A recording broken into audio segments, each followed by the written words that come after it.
Hello everyone, कैसे हैं आप सब। आज का ये वीडियो जो है एक नए वैकेंसी के बारे में है और ये आज का वीडियो खास इसलिए है क्योंकि इस वैकेंसी को यानी इस फॉर्म को फिल करने के लिए आपको किसी तरह का कोई फीस देने का आवश्यकता नहीं है। और साथ ही साथ जो ये ब्लॉक लेवल का पूरे बिहार में जिस जिला से आप हैं उस जिला के प्रति आप उस जिला में आवेदन दे सकते हैं। आपको कोई फीस नहीं देना पड़ेगा और साथ ही साथ आप बिना एग्जामिनेशन का भी आपको ज्वाइनिंग की लिया जा सकता है। मतलब आपका ज्वाइनिंग बिना एग्जामिनेशन का होगा, कोई इसमें एग्जाम वगैरह देने का जरूरत नहीं है, सिर्फ आपके नंबर के ऊपर डिपेंड करता है। और ये पोस्ट ऑफिस के जैसे इसमें हाई कट ऑफ भी नहीं लिया जाता है। पूरा सब कुछ आपको हम बताएंगे कि इसमें फॉर्म कैसे भरा जाएगा, लास्ट प्रिंट तक आपको बताएंगे। इसलिए आप वीडियो में बने रहिएगा कि फॉर्म को कैसे भर सकते हैं, क्या क्या डॉक्यूमेंट्स लगेगा, सारा कुछ आपको बताने वाले हैं। तो वीडियो में लास्ट तक बने रहिएगा। वीडियो अगर अच्छा लगता है तो वीडियो को लाइक और शेयर जरूर करें। और चैनल पे अगर आप नए हैं तो चैनल को जरूर सब्सक्राइब कीजिएगा और नोटिफिकेशन को ऑल कर लीजिएगा, ताकि इसी से संबंधित या ऐसा कुछ और जानकारी हमारे पास आता है तो वो आप तक हम जरूर पहुंचाएंगे। हालांकि आप चैनल के प्लेलिस्ट में जाएंगे तो आपको एक से बढ़कर एक इंफॉर्मेटिव वीडियो जो है आपको देखने को मिल जाएगा। चलिए वीडियो को स्टार्ट करते हैं। इसमें करना क्या है कि इसके ऑफिशियल वेबसाइट पे जब आप जाएंगे, हालांकि इसका ऑफिशियल वेबसाइट क्या है वो हम डिस्क्रिप्शन बॉक्स में डाल देंगे। जैसे आप बाकी सबका देखते हैं लिंक हम डाल देते हैं डिस्क्रिप्शन में, वैसे इसका भी डालेंगे। इसके लिए जब आप इसके ऑफिशियल वेबसाइट online.bis.nic.in पे आप जब जाते हैं तो आपको इस तरीके से education department government of Bihar का यहाँ पे आएगा, जिसमें आप जब जाएंगे तो सबसे पहले आपसे पूछेगा इस विभाग में जाने का पोस्ट अप्लाई फॉर, किस पोस्ट के लिए करना चाहते हैं। तो इसमें की रिसोर्स पर्सन यानी KRP जिसको शॉर्ट फॉर्म दिया गया है नाम, की रिसोर्स पर्सन के लिए दिया जा रहा है। लिटरेसी एक्सपीरियंस आपका क्या है, आप यहाँ नो कीजिएगा। तो आप उसके बाद आप आवेदन देना चाहें तो आपका रिजेक्ट हो जाएगा, इसलिए आपको लिटरेसी एक्सपीरियंस आपको क्या देना होगा, यस देना होगा। तो आपको यहाँ पे वो यस करने के बाद जो है यानी कि लिटरेसी एक्सपीरियंस आपको यस करना है। उसके बाद मैट्रिकुलेशन के बाद मैट्रिकुलेशन में जो है आपका नाम किस आधार से है, यानी कि आप उसमें अगर मिस्टर मिसेस श्री या श्रीमती अगर लगा हुआ है तो वो आपको इसमें नहीं देना है। और आपको यहाँ पे फादर्स नेम देना है ना, वो भी डेट ऑफ उसके मैट्रिकुलेशन में जो नाम होगा उसके आधार से। डेट ऑफ बर्थ आपको यहाँ पे सिलेक्ट कर लेना है, यानी जिसमें पहले आपको ईयर फिर मंथ उसके बाद आपको डे सेलेक्ट करना है। उसके बाद आपको ईमेल अपना टाइप करना है। ईमेल टाइप करने के बाद जो है मोबाइल नंबर टाइप करना है और गेट ओटीपी मोबाइल नंबर पे क्लिक करना है, जिससे आपको आपके मोबाइल नंबर पे ओटीपी आ जाएगा और आपको उसको रजिस्टर्ड करना पड़ेगा। उसके बाद जो है यानी कि आप जो मोबाइल नंबर देते हैं वहाँ पे उस पे ओटीपी आएगा। आप देख सकते हैं किस तरीके से ओटीपी देने के बाद आपको दिखेगा कि आपके नंबर पे चला गया है, आपको ओटीपी वहाँ पे दे देना पड़ेगा। आप verify mobile OTP type click कीजिएगा, जो ओटीपी आएगा वो वहाँ पे आपको टाइप कर देना होगा। तो ये ध्यान रखना है, जो मोबाइल नंबर दीजिएगा आपके पास वो होना चाहिए, वो वेरीफाई हो जाएगा। उसके बाद आप बिहार के निवासी हैं या दूसरे स्टेट के हैं वो आपको देना पड़ेगा। अगर बिहार के निवासी है तो आप बिहार सेलेक्ट कीजिए, नहीं तो अदर स्टेट सेलेक्ट कर लीजिए। अदर स्टेट कीजिएगा तो स्वाभाविक है कि आप जनरल कैटेगरी में आ जाएंगे, आपको दूसरे कैटेगरी जैसे SC ST OBC वगैरह का फायदा नहीं मिल पाएगा। बिहार कीजिएगा तो आपको कास्ट सेलेक्ट करना पड़ेगा कि आप कौन से कैटेगरी से आते हैं। उसके बाद आपका होम डिस्ट्रिक्ट क्या है, जो आपका गृह जिला है वो आपको सेलेक्ट करना है। आप दूसरा जिला से इसको सेलेक्ट न करें, ये ध्यान रखना है। उसके बाद फिजिकली हैंडीकैप आप हैं या नहीं, दिव्यांगता है या नहीं है, वो आपको यहाँ पे देना है। उसके बाद जेंडर आपका क्या है वो आप सेलेक्ट करेंगे। उसके बाद जो जेंडर सेलेक्ट कीजिएगा उसके बाद आधार पे आपका जो नाम है आधार के आधार अनुसार से वो आपको नाम देना है। और आधार के आधार से ही यानी आधार के अनुसार आपका डेट ऑफ बर्थ का जो ईयर है वो देना है। फिर आपको आधार नंबर यहाँ दे करके आप वैलिडेट आधार फ्रॉम सर्वर पे क्लिक कीजिएगा तो आपका आधार कार्ड जो है आधार का नंबर वो सर्वर पे आपका दिखा देगा कि वो वेरीफाई कर लेगा। हालांकि आधार कार्ड से आपको हम बता देना चाहते हैं कि आधार कार्ड अगर आपका पुराना हो गया है तो उसमें इंफॉर्मेशन को आप अपडेट कीजिए।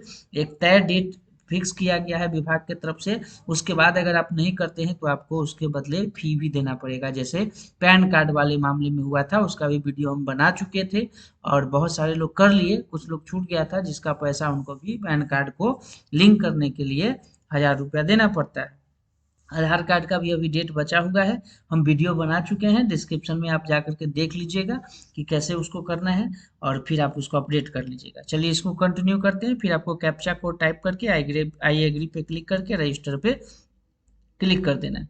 रजिस्टर पे जब क्लिक कीजिएगा तो आपका रजिस्ट्रेशन जो है यहाँ पे कंप्लीट हो जाएगा। योर यूजर आईडी यहाँ पे दिखाई देगा, उसको लिख लीजिएगा और यहाँ click here to set password पे क्लिक कर देना है। यूजर आईडी आपको दिखाई देगा और आपको यहाँ पे पासवर्ड टाइप करना है। पासवर्ड आप जो सेट कीजिएगा उसका तरीका हमेशा हम बताते हैं कि कैपिटल स्मॉल मिला करके आपको वहाँ पे स्पेशल कैरेक्टर और नंबर भी देना है। पासवर्ड दे करके कैप्चा कोड दे करके सेट पासवर्ड पे आपको क्लिक कर लेना है। ये क्लिक करने के बाद आपको बताएगा कि आपके मोबाइल नंबर पे ओटीपी गया है ना। ओके पे क्लिक कीजिएगा, ओटीपी यहाँ पे दे करके और सेव पे आपको क्लिक कर लेना है। सेव पे जब आप क्लिक कीजिएगा तो आपको दिखेगा कि पासवर्ड अपडेटेड सक्सेसफुली। आपको ओके पे क्लिक करना है। फिर आपको जो हमने अभी कहा कि यूजर आईडी लिख लीजिएगा, वो यूजर आईडी टाइप करके जो पासवर्ड आप दिए हैं वो दे करके कैप्चा कोड दे करके लॉग इन पे क्लिक कर लेना है। ये क्लिक करने के बाद आप जिस नाम से, जैसे एग्जांपल हमने राहुल राज के नाम से यहाँ पे इन्फॉर्मेशन दिया था, तो आप कोई भी इन्फॉर्मेशन मोहन राम श्याम जो भी आप देना चाहें, जैसे देख सकते हैं पर्सनल डिटेल्स आपका इन्फॉर्मेशन है पहला, तो इसको आपको फुलफिल करना होगा। जिसमें स्टार मार्किंग लगा हुआ है उसको फुलफिल करना जरूरी है। जैसे कुछ दिखाएगा कुछ चेंज करना होगा, जैसे मदर्स नेम नहीं है तो वो आप दे दीजिए, मैरिटल स्टेटस आपका क्या है वो आप दे दीजिए, कैटेगरी वगैरह हम सिलेक्ट पहले से कर चुके हैं। तो आपको कुछ इन्फॉर्मेशन वहाँ दिखाई देगा, कुछ यहाँ पे देना पड़ेगा, चेंज करना पड़ेगा। जैसे आपको करस्पॉन्डेंस एड्रेस है दिया हुआ, तो ये वो एड्रेस होता है कि आपका घर कहीं और है, एड्रेस आपका कहीं और है, लेकिन आप पढ़ाई करने के लिए किसी और जगह पे रह रहे हैं, तो वो एड्रेस को कॉरस्पेंडेंस एड्रेस कहते हैं, वो आपको यहाँ पे टाइप करना है। आप village, post, police station, district या जो भी हो वो आप यहाँ पे टाइप कर सकते हैं। आप कॉमा दे करके या डैश दे करके यूज करना चाहते हैं तो वो आप दे सकते हैं। जैसे हमने विलेज लिखा, पोस्ट लिखा, पुलिस स्टेशन लिखा डैश दे करके, और आपका जो भी संबंधित हो डिस्ट्रिक्ट के साथ आपको यहाँ पे कॉरस्पॉन्डेंस एड्रेस दे देना है। ये देने के बाद आपको पिन कोड आपको देना है, कुछ इन्फॉर्मेशन फुलफिल रहेगा और आपको कुछ देना पड़ेगा। अब जो कॉरस्पॉन्डेंस एड्रेस है सेम उसी के जैसा परमानेंट एड्रेस, अस्थाई पता जिसको कहते हैं वो है, तो आपको वो आप दे देना है। उसके बाद आपका ब्लड ग्रुप है वो आपको दे देना है। फिर आपको आइडेंटिफिकेशन मार्क यहाँ पे देना है। आपका पहचान क्या है, मतलब आप किसी तरह का कहीं मोल है, कटा हुआ निशान है, तो वो देना है। लिटरेसी एक्सपीरियंस हमने शुरू में ही नो कर रखा है तो आपको यहाँ नो दिखेगा, आपको सेव पे क्लिक कर देना है। आपको नोट में यहाँ दिखा रहा है field marks with asterisk are mandatory. हमने पहले ही कहा है कि जिसमें स्ट्रिक का साइन लगा हुआ है उसको आपको फिल करना जरूरी है। आपको दिखाएगा कि personal details save successfully, go to home पे क्लिक करना है। सेव करने के बाद जब होम पे क्लिक करेंगे तो देखिए दो इन्फॉर्मेशन हमने दे दिया है। अब बच गया एजुकेशनल क्वालिफिकेशन। इस पे जब आप क्लिक करेंगे तो आपका आपने 10th कहाँ से किया है, किस बोर्ड से, वो आपको सेलेक्ट करना है। इंस्टीट्यूट का क्या नाम है, यानी बोर्ड का आपका क्या नाम है वो आपको यहाँ पे दे देना है। यानी स्कूल का आपका क्या नाम है वो आपको देना है, स्कूल का नाम। उसके बाद आपको सब्जेक्ट, जैसे 10th में जो जो सब्जेक्ट आप दिए होंगे एग्जामिनेशन आपके मार्कशीट पे लिखा हुआ रहता है, जैसे हिंदी, इंग्लिश है ना, या सोशल साइंस, तो जिस जिस सब्जेक्ट को आपने 10th में आपने दिया है वो आपको ऐसे कॉमा दे दे करके दे देना है।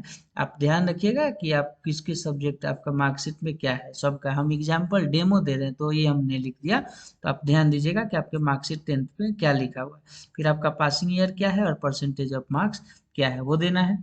उसके बाद आपको इंटरमीडिएट का यानी जो 12th का है वो आप का कौन से बोर्ड से किए हैं, स्कूल का नाम क्या है, आपका स्पेशलाइजेशन इसमें 12th वाले में होगा साइंस, आर्ट्स, कॉमर्स, मैथ, लेकिन 10th में नहीं होगा।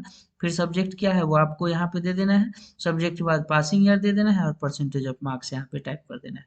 फिर ग्रेजुएशन का डिटेल्स आपको देना है, बोर्ड या यूनिवर्सिटी का नाम। उसके बाद कॉलेज का नाम आपको देना है। फिर आपका स्पेशलाइजेशन में आपको क्या देना है कि कौन सा स्ट्रीम है आपका, है ना। स्ट्रीम में आपका यहाँ सब्जेक्ट दे देना है, संकाय कौन सा ऑनर्स पेपर था आपका, तो वो आपको दे देना है। उसके बाद आप यहाँ पे पासिंग ईयर और परसेंटेज ऑफ मार्क्स आपको यहाँ पे दे देना है। पोस्ट ग्रेजुएशन का डिग्री है तो आपको उसका इन्फॉर्मेशन आप देंगे, नहीं तो ये ऑप्शनल है। इसमें आपको ग्रेजुएशन तक ही आपको देना है, ग्रेजुएशन आपका होना चाहिए कम से कम। फिर सेव पे क्लिक करके गो टू होम पे क्लिक करेंगे, एजुकेशनल क्वालिफिकेशन यहाँ पे दिखाएगा डिटेल सक्सेसफुली। ओके पे क्लिक करने के बाद आपको एजुकेशनल क्वालिफिकेशन का यहाँ पे डिटेल्स दिखाएगा, ठीक है। अब यहाँ पे जो है जो जो आपका यहाँ पे दिया हुआ है इंफॉर्मेशन, जैसे हमने 10th का फुलफिल कर लिया है, इंटरमीडिएट का कर लिया है, ग्रेजुएशन का कर लिया है, तो वो सब कुछ आपको यहाँ पे दिखाना शुरू कर देता है। अब ये जो इन्फॉर्मेशन आप यहाँ पे देख पा रहे होंगे, जैसे 10th का भरिएगा, 12th का भरिएगा या ग्रेजुएशन का भरिएगा, तो ये सारा इन्फॉर्मेशन आप भरने के बाद आप जब आप नेक्स्ट स्टेप पे आप आगे बढ़ते हैं तो इन्फॉर्मेशन आपको यहाँ दिखाई देता है। और जो आपका ग्रेजुएशन का जैसे एग्जांपल मान कर चलिए कि जो टोटल नंबर आपको आया है ऑनर्स के आधार से, तो उसमें आप अगर 8 से भाग अगर देते हैं तो आपको परसेंटेज निकल करके आ जाएगा कि आपका टोटल परसेंटेज कितना है, ठीक है। तो परसेंटेज आप उस आधार से सही दे करके, परसेंटेज में गलत नहीं होना चाहिए, गो टू होम पे क्लिक कर दीजिए। अब अगला इन्फॉर्मेशन आता है, आप देख सकते हैं 3 हमने सही कर लिया है। एक्सपीरियंस के लिए कि आप कहाँ काम करते हैं, पद क्या था, कब से कब तक, आप किस तरीके का जॉब करते हैं, किस टाइप का ऑर्गेनाइजेशन है ना। तो वो इन्फॉर्मेशन आपको यहाँ पे देना है। अगर आपके पास एक्सपीरियंस है तब उसको मान्यता दिया जाएगा, अगर एक्सपीरियंस अगर किन्हीं के पास है तो नहीं है तो आप इसको छोड़ सकते हैं। अब अगला ऑप्शन जो है अपलोड फोटो का आता है, ध्यान से समझिए। एक्सपीरियंस आपके पास है तो आप दीजिएगा, नहीं है तो आप उसको बिल्कुल वैसे ही छोड़ सकते हैं। अब अपलोड फोटो है, अपलोड फोटो पे आपको क्लिक करना है। उसके बाद आपको यहाँ पे आप देख सकते हैं कि 200 से 230 पिक्सल्स फोटो होना चाहिए। 50 केबी में फोटो आपका, 50 केबी से का फोटो आपका होना चाहिए। फिर आप फोटो यहाँ से अपलोड कर देंगे और उसके बाद सिग्नेचर आपको करना है जो 20 केबी से नीचे होना चाहिए। गो टू होम पे क्लिक कीजिएगा, देख सकते हैं फोटो सिग्नेचर भी हमने अपलोड कर लिया है। अब बच गया डॉक्यूमेंट। डॉक्यूमेंट पे आप जब क्लिक करेंगे तो यहाँ डॉक्यूमेंट में आप देख सकते हैं कि फाइल साइज जो है प्रत्येक डॉक्यूमेंट का 400 केबी होना चाहिए और ब्लैक एंड व्हाइट में डाटा होना चाहिए। तो ये आप ध्यान रखिए कि कोई डॉक्यूमेंट अपलोड करते हैं तो 400 केबी से कम और ब्लैक एंड व्हाइट में डाटा होना चाहिए, जिसमें आपको 10th का मार्कशीट और सर्टिफिकेट, जैसे यहाँ पे सर्टिफिकेट है, नीचे में मार्कशीट है, तो आपको सर्टिफिकेट जो अलग होता है, मार्कशीट अलग होता है, उसको आपको यहाँ पे अपलोड कर देना है। कैसे? 400 केबी से कम और ब्लैक एंड व्हाइट में, है ना। और ये जो डॉक्यूमेंट आपका होगा वो पीडीएफ फॉर्मेट में होगा। पीडीएफ फॉर्मेट में कैसे होगा वो हम बता चुके हैं, हालांकि अभी हम बता देंगे। और साथ ही साथ सर्टिफिकेट नंबर और मार्कशीट नंबर आपको यहाँ पे बगल में टाइप कर देना है, जो कि आपके पास अगर डॉक्यूमेंट होगा तो आप जो है यहाँ पे आप टाइप कर सकते हैं। जैसे आप देखिए यहाँ पे मेरे पास है, मार्कशीट नंबर बगल में लिखा रहता है ना, तो मार्कशीट नंबर आपको दे देना है। सर्टिफिकेट नंबर होगा तो यहाँ देख सकते हैं सीरियल नंबर है, रहता है ना दिया हुआ, तो वो आप यहाँ पे दे सकते हैं। तो सर्टिफिकेट नंबर आपको यहाँ पे देना है। फिर उसी तरीके से इंटरमीडिएट का मार्कशीट और इंटरमीडिएट का ही आपको सर्टिफिकेट आपको टाइप करना है। पीडीएफ फॉर्मेट में करने के लिए आप गूगल को ओपन कीजिए, उसमें आपको टाइप करना है कन्वर्ट जेपीजी टू पीडीएफ। सबसे पहला वाला ऑप्शन पे क्लिक करके सिलेक्ट करना है। यहाँ पे आपके पास जैसे एग्जांपल मानिए मेरे पास एक पड़ा हुआ था मार्कशीट, हमने उसको सेलेक्ट कर लिया। फिर आप कन्वर्ट टू पीडीएफ पे क्लिक कीजिएगा तो वो कन्वर्ट कर देगा, फिर उसको आपको डाउनलोड कर लेना है। डाउनलोड करने के बाद आप उसको अपलोड कर सकते हैं। हम जेपीजी से पीडीएफ ये और जो है उसका साइज कम करना सब बता चुके हैं, तो आप उसी तरीके से 10th का, 12th का और ग्रेजुएशन का आपको इसमें मार्कशीट और सर्टिफिकेट अपलोड करना है, सर्टिफिकेट नंबर देने के साथ। जिनका एससी एसटी कैटेगरी या बीसी बीसी डब्ल्यूएस वगैरह आता है, जिन्होंने कैटेगरी के अनुसार से अप्लाई किया है, या एनसीएल जिनका बना हुआ है, जिनका खोजता है ईडब्ल्यूएस वाले मैटर में, तो उनको वो अपलोड भी करना है और सर्टिफिकेट नंबर देना है।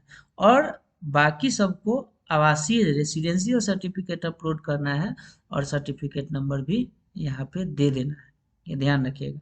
फिर सेव पे आपको क्लिक करके यहाँ पे आपको ओके पे क्लिक कर देना है।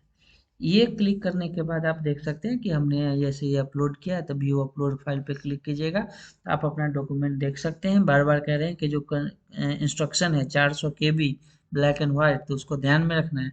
सब हमने यहाँ पे अपलोड करने के बाद क्लोज पे क्लिक कर दिया, देख सकते हैं सारा इन्फॉर्मेशन हम यहाँ पे दे दिए हैं। अब फाइनलाइजेशन एप्लीकेशन फॉर्म पे आपको क्लिक करना है। फाइनलाइज एप्लीकेशन फॉर्म पे क्लिक कीजिएगा तो इस पर टिक करना है और फाइनल सबमिट पे आपको क्लिक करना है। फाइनल सबमिट पे जब आप क्लिक कीजिएगा तो आपके मोबाइल नंबर पे जो आप रजिस्टर्ड किए हैं उस पर ओटीपी जाएगा। ओटीपी आप दे करके और यहाँ से आप अपना इन्फॉर्मेशन देख सकते हैं, जो फॉर्म आप भरे उसका पीडीएफ में प्रिंट कर सकते हैं। पीडीएफ में प्रिंट करने के बाद जो है आप उसको हमेशा के लिए सेव करके रखना चाहें तो रख सकते हैं। साथ ही साथ आपको ये ध्यान रखना है कि किसी तरह का इस वीडियो से संबंधित अगर हमारे पास इंफॉर्मेशन आता है तो वो आप हमारे चैनल पे जब बने रहिएगा तो आपको हम उससे संबंधित इंफॉर्मेशन देते रहेंगे। और ये चीज़ ध्यान रखिए कि चूंकि इसमें कोई फ़ी नहीं लगता है और जो है फ़ी के साथ साथ एग्जामिनेशन भी नहीं होने वाला है, तो इसके लिए आपके रजिस्टर्ड ईमेल पे और मोबाइल नंबर पे आपको इसका सूचना दिया जाएगा। उसके बाद जो है, हालांकि इससे संबंधित अगर कोई नोटिफिकेशन या सूचना हमारे पास आता है तो वो सूचना हम आप तक जरूर पहुंचाएंगे।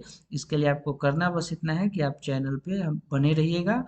किसी तरह का कोई नोटिफिकेशन आप तक आता है तो उसको आप देखते रहिए। अगर आप चैनल पे नए हैं तो चैनल को सब्सक्राइब कीजिए और नोटिफिकेशन को ऑल कर लीजिए।